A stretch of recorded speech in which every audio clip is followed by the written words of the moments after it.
Արդյոք Եվրոպական քաղաքական համայնքի 8-րդ գագաթնաժողովում եվրոպական երկրների ղեկավարների հայտարարություններն ավելի չեն բարդացնի հայ-ռուսական հարաբերությունները։ Ազգային ժողովի նախագահից հետաքրքրվեցին լրագրողները։ Ալեն Սիմոնյանը անհասկանալի որակեց նման տրամաբանությունը։ Տրամաբանությունը, որ Հայաստանի Հանրապետությունը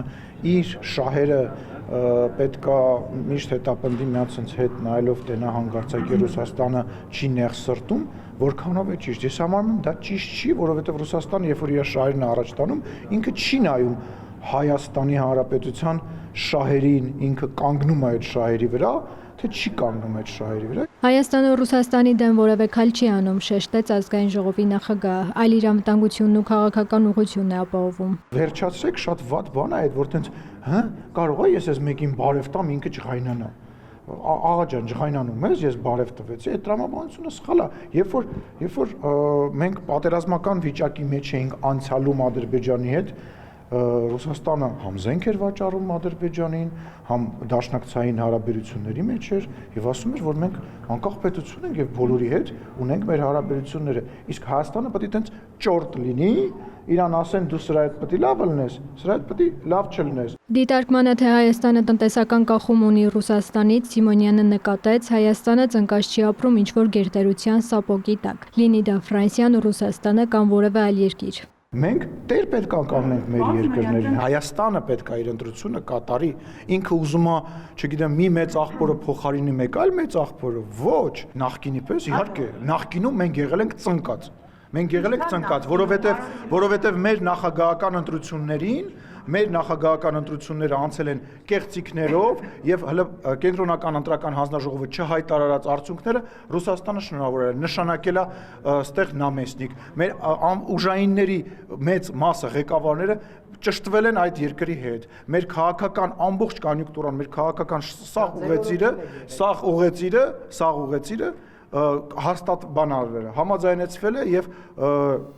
զուգահեռ տարվել է։ Մեր դեսպանները մեծ պետություններում իրանց դեսպանների հետ համագործակցել են, որ հանկարծակի մենք անկախություն ենք ունեցել քաղաքական իմաստով։ Սիմոնյանը խոսեց նաև Հայաստան-Բելառուս հարաբերություններից, անդրադարձավ տեղեկությանը, որ մայիսի 5-ին Բելառուսի արտգործնախարարությունը բողոքի նոտա է հանձնել Հայաստանի գործերի ժամանակավոր հավատարմատար Արթուր Սարգսյանին, հայտարարելով, թե դա կապված է հայկական կողմի վերջին ոչ բարեկամական գործողությունների հետ։ Հայաստանի նկատմամբ ODKB-ում գործընկերոջ նկատմամբ Հայաստանի պետականության նկատմամբ անհարգալից վերաբերմունքն է վատացնում հարաբերությունները Ադրբեջանի հետ 44-օրյա պատերազմ նախապատրաստելն է վատացնում հարաբերությունները եւ էլի ու շատ տարբեր բաներ են վատացնում հարաբերությունները եւ քաղաքական կուրսը դա ամեն պետության ընտրության հարց է Հայաստանի Հանրապետության համար մարդու իրավունքները, ազատությունները կարևորագույն արժեքներ են եւ ես կարծում եմ, որ ամեն պետություն իր օրինակն է ընտրում։ Մենք ընտրել ենք Հայաստանի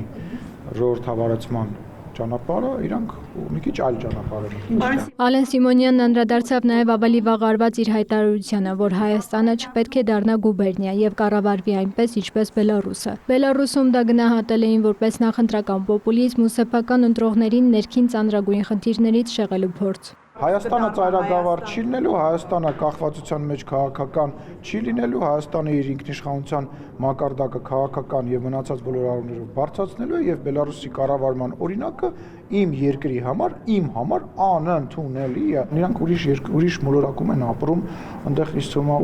ուրիշ կանոններ են գործում, ուրիշ մաթեմատիկա է գործում եւ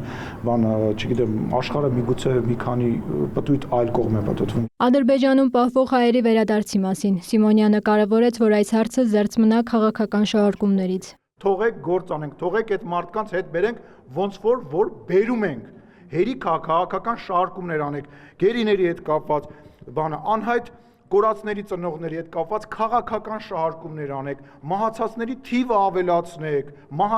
թիվը ավելացնեք, չգիտեմ, ամենի մահի վրա, չգիտեմ, դժբախտության վրա աչոք հավաքեք, հերիք աչոք հավաքեք, մարդկանց ցավի վրա, հերիք եղավ, թողեք հայ ժողովուրդը ապրի, թողեք այս մարդիկ ուրախանան, ժպտան, գնան աշխարհ պտտվեն, տեսնեն իրանց համար լավ բաներ առնեն, հերիք այդ